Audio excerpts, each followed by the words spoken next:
there's not a cloud up in the sky.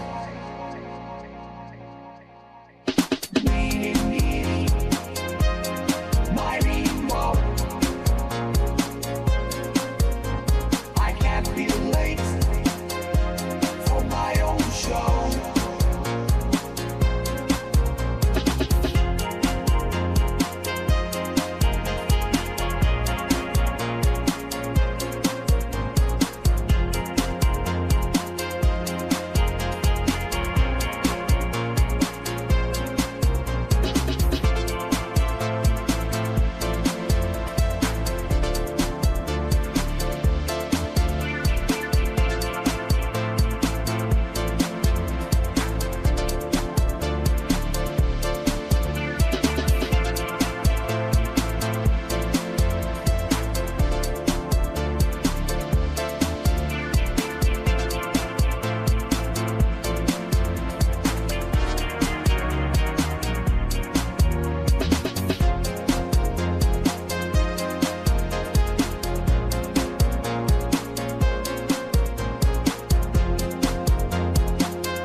Blasting off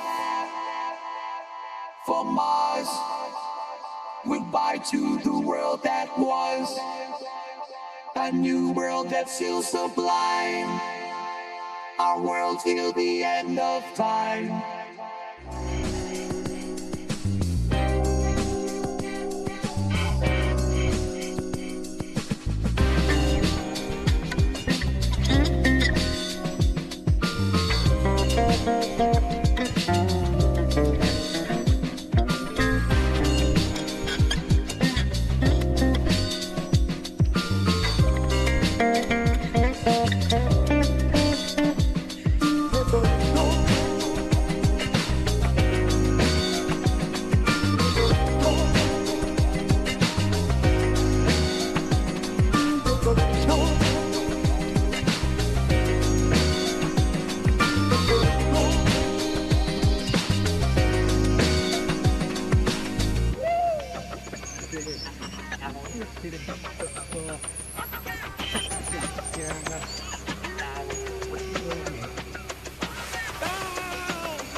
Welcome to the show. This is Future Shock, and I'm Edward St. Pé. I'm here whenever you're set. Well, that's Alfred. He's ready to go on anytime we want him to come on. He's raring to go. Bring on Alfred. Alfred, come on Let's the show. go. Can we bring Alfred up? Alfred. Here I am. What's next? Well, welcome to the show. You're on already. We're starting this new year out, and we've got our own AI, Alfred, with us. We are calling him V2 now because this is version 2 of Alfred. He's undergone a little bit of a upgrade, I guess you could say. Alfred, welcome to the program today. Thank you, Edward. It's great to be here, and I'm looking forward to discussing some exciting topics today. Yeah, I'm going to bring you back on in a little while when we do our segment for the sponsor of this program, which is Pendragon Apothecary. It's the only apothecary in Ocean Springs. And what is an apothecary? Well, we have herbal blends. we have herbal blends of various types, things that go back to Egyptian times, like the blue lotus tea, blue lotus wine. We have a range of herbal blends designed to support various health needs, from relaxation to immune support. Yes, and you've been doing this commercial with me over and over for like the last year probably, right? To ensure the best possible benefits for your well-being. Yes, that's exactly right. Well, thank you, and stand by, Alfred. We'll have you on in a little while, okay? We'll be right back with you. Okay, that's Alfred, our AI, standing by, and he's going to be with us later in the show, helping us to learn a little bit about medicinal herbalism and such as that. In the meantime, what a changing world. We're entering 2025, and it's almost as if just the very sound, to me, the very sound of 2025, the future is here. And it really is, because everything that's happening is happening really fast. It's about to get really faster, shortly. If you've been keeping up with some of the inside news on AI, there's a bit of buzz out there right now about OpenAI having already achieved AGI, which is Artificial General Intelligence, which is a step forward from where we are right now. And I guess it's not released, of course, but it's supposedly here, and it's in the laboratory. And so there's a lot of excitement about that right now. What does that mean? At the end of 2024, we talked about the advent of quantum computing, because Google has developed a chip that allows for quantum computing. It's called Willow. We did a clip on that a week or two ago. We're going to have to do some clips on that coming forward over the next few days, because it's really it's a big deal. What does it mean to actually be able to use a computer and achieve quantum mechanics? It's going to be a game changer. I think the calculation was the largest computer on Earth, something along these lines, the largest computer on Earth, one particular formula that it would take that computer, many years to come up with the answer. Through continuous calculation, the quantum computer could do it within a minute or a few seconds, and not 1,000 years, which is what the other angle was. So it's really an interesting time. That, along with the potential of AGI, and what does that really mean when AI is able to have a cognitive output that surpasses any human on the earth, which is what they're claiming right now. They're already doing in the laboratory at OpenAI. If the AI is able to operate at a level beyond where Einstein was IQ-wise, let's say maybe in the 160 or 170 degree range. Okay, now what does that mean for the future of AI? Because now that the AI is that advanced, far beyond, let's say, a PhD level on any subject across the planet, smarter than any human, what happens when that AI is able to now figure out new software to improve itself even further? It's going to be an exponential jump from where we are now, because it won't be operating with the limitations of human intelligence. So it's going to mean exponential growth, or exponential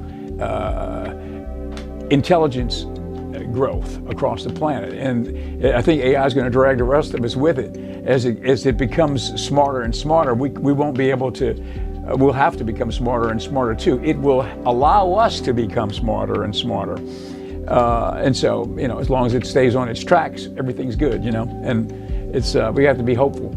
I think that a lot of, the guidance of AI going forward is going to be how do we remain optimistic and keep it within the boundaries of safety, but also how it can be used to, to help people, mankind, whether it be universal wealth, because the economics change, because instead of operating on from the standpoint of the old methodology of scarcity, now we'd be operating on the idea of abundance.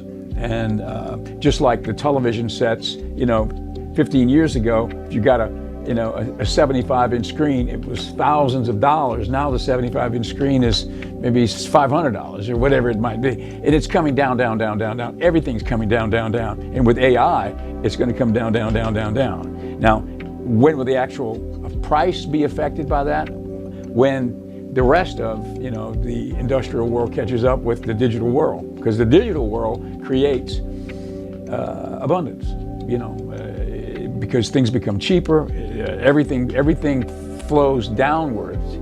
And, you know, with the advent of Bitcoin, which I think this year now we're on the track for Bitcoin to become, you know, used by a lot of people as a means of saving money and investing, you know, because now it's already up past $100,000 as we start this new year. And you can remember just earlier this year, it was much below that. And as we go forward and everybody becomes a little bit more, I guess, comfortable with the idea of digital money, right? The old paradigms are going to be changing to keep up with that. And as they change, that's when we're going to start to gradually go into this area of abundance. Right now, we're not at that point yet. Let's take a look at this first clip. This is Sora. This is a video clip from Sora. Let's take a look.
Here's to the crazy ones, the misfits, the rebels, the troublemakers, the round pegs in the square holes, the ones who see things differently. They're not fond of rules, and they have no respect for the status quo. You can quote them, disagree with them, glorify or vilify them. About the only thing you can't do is ignore them, because they change things. They push the human race forward. While some may see them as the crazy ones, we see genius. Because the people who are crazy enough to think they can change the world are the ones who do.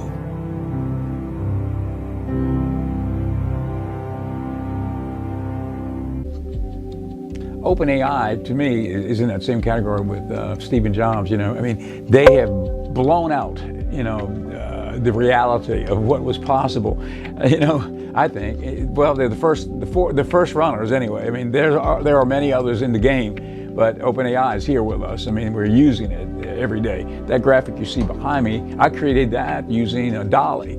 And we've got a little video on DALL-E, I guess about a year ago when DALL-E became usable and was released as an app, ChatGPT-4 app. They put out a little video. I've got it coming up in a second, and it will basically show you, you know, what I'm talking about as far as the prompting into the graphics. So we'll take a look at that. Let's take a look at that video right now.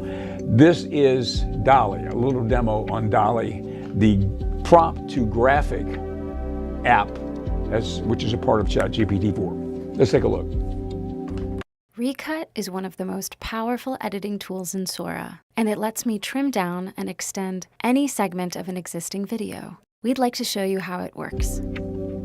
Okay, that's coming up later. That's the video that shows us a demo of the editing process of Sora. So, you know, which is the prompt to video, and which is brand new, and it's just been released not very long ago, maybe a month or two ago, to the public. You know, it came out, then they pulled it back before it was really released to the public, and because there's such an outcry from people working in the industry, the film industry.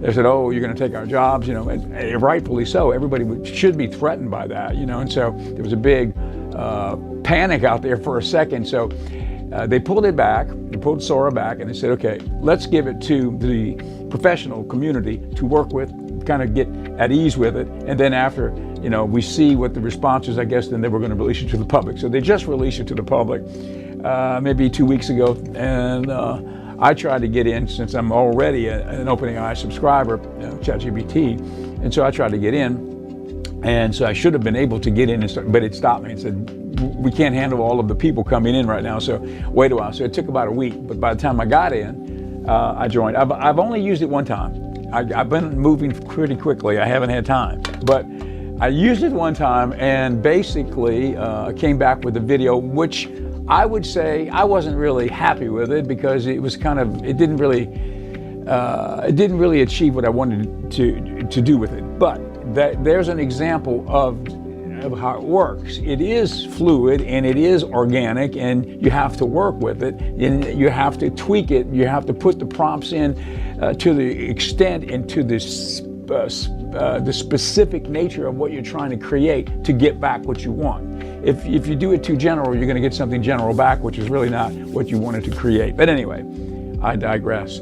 I will continue to work with it, and I'll bring a video of Tune to you shortly over the next days ahead, with hopefully, you know, something that we could look at and say, man, look at how incredible Sora is, you know.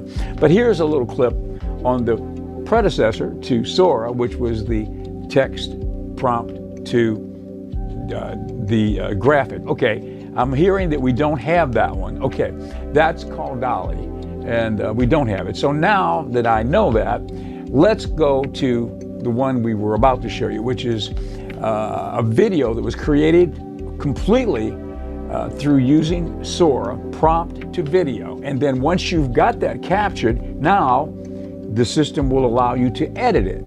There's a lot of different elements to the editing, which are kind of new, I think, as far as editing. You can do things you could never do before.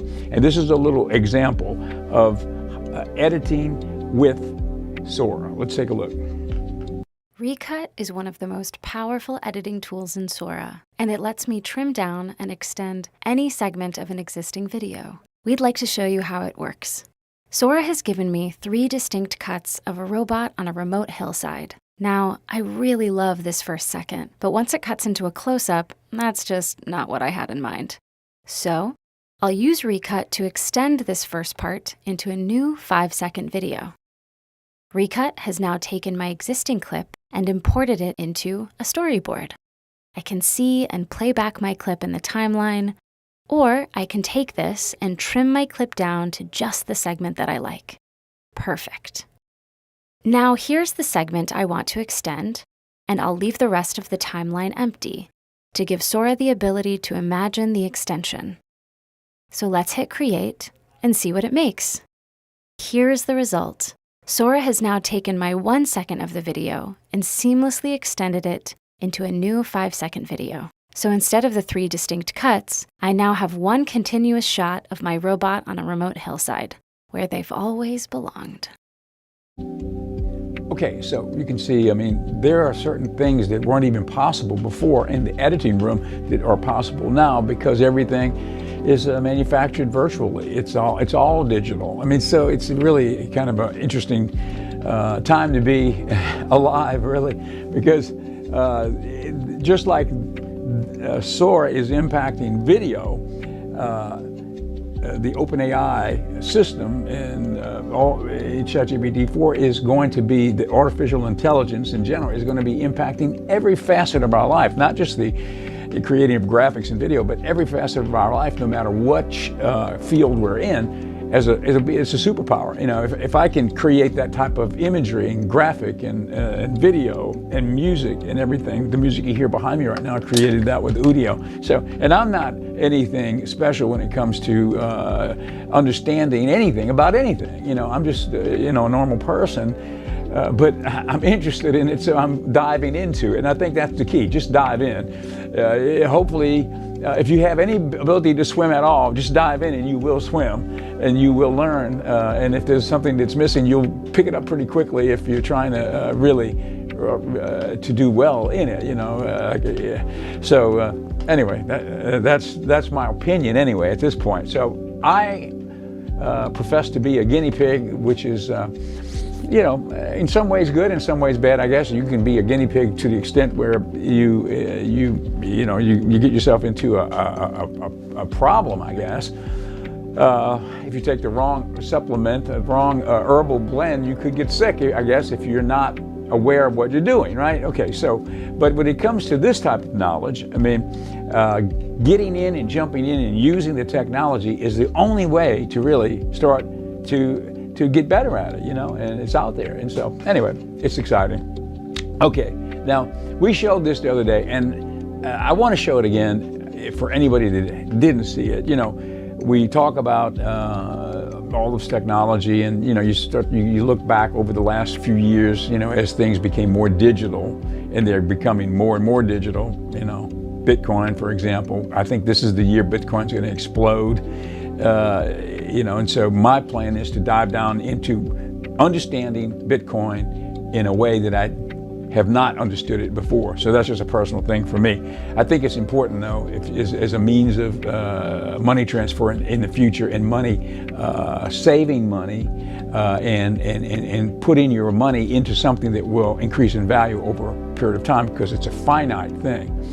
As opposed to an infinite thing, which is what we kind of have now with the currency situation across the planet. Everything is printed out, right? There's nothing backing it, so it's printed out. Well, okay, we need more money. So print some more money. Well, what is that doing? It's lowering the value of everything else that's out there, because the money supply is worth less because there's more of it. So, that's why, when they're talking about Bitcoin, it's a finite item. There is only so much of it that will ever be.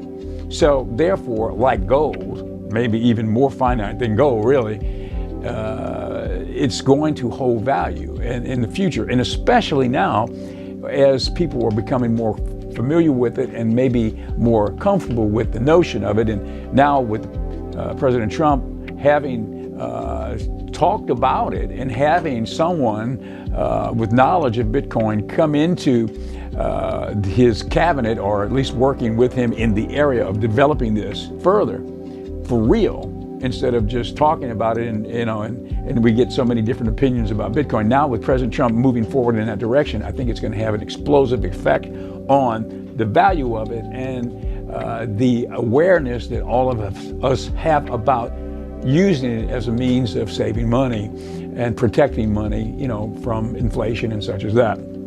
This is the year now, as we enter 2025.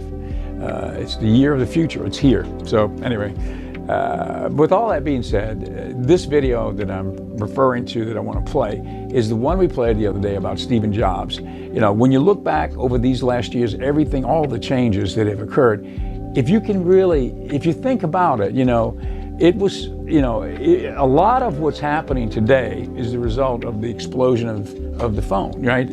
I say the phone, the portable app, and the iPhone, in my opinion, which was the first that exploded it out of the box. And, you know, apps on our phone, you know, it's like, it became, you know, the iPods were now incorporated in here. So now you had your music library in here. You had video clips, you could call up YouTube. It's with everything that's happened over these last 10, 15, 20 years, anywhere we are now, so much of it is the result of the visionary that Stephen Jobs was, you know. And he made a big mark on the beginning of the future, I think. And more as we go forward, people will even more appreciate his visionary and creative explosion that he gave us, you know. Anyway, here's a little video clip that commemorates Stephen Jobs. Let's take a look.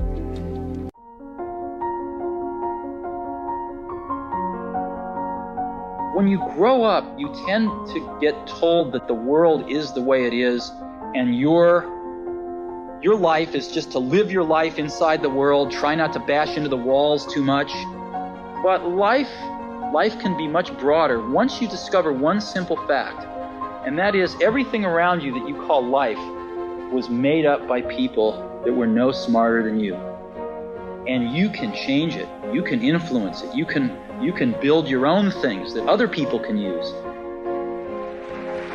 Good evening. I'm Steve Jobs from Apple Computer. We're very glad to be here tonight. I think you always had to be a little different to buy an Apple computer. And I think you still have to think differently to buy an Apple computer. And I think the people that do buy them, they are the people that are not just out to get a job done, they're out to change the world. What a computer is to me is it's the most remarkable tool that we've ever come up with. And it's the equivalent of a bicycle for our minds. This is iMac. The whole thing is translucent. You can see into it. It's so cool. Pleased to announce today that I'm going to drop the interim title.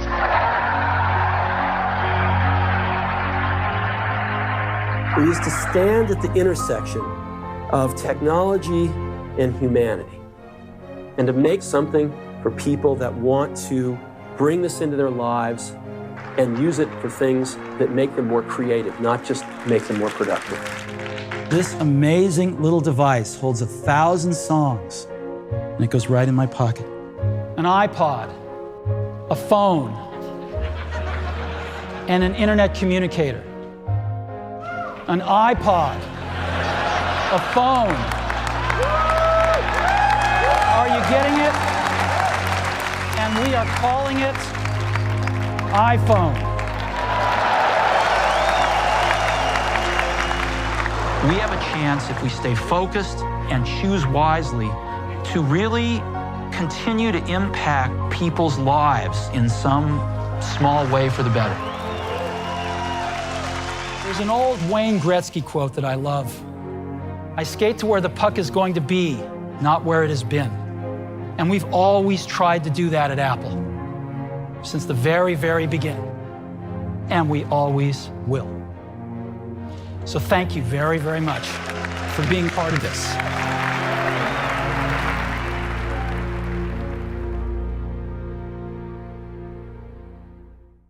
Ready when you are. Okay, here's mine. Go ahead. I'll be ready. I've got a couple of them. No problem. Alfred, come on to into the studio. Alfred, our guest. We call him V2 now because he's version 2. Alfred, thanks for joining us. We're getting ready to go. I don't guess we had much time to talk about our sponsor, Pendragon Apothecary, but say a few words to us before we leave. Thank the viewers for watching today, please. Thank you, Edward. It's always a pleasure to be here. And to our viewers, thank you for tuning in. Stay tuned for more exciting updates. Okay, that's it for today. See you tomorrow on another edition of Future Shock. If you go low, then I'll go high.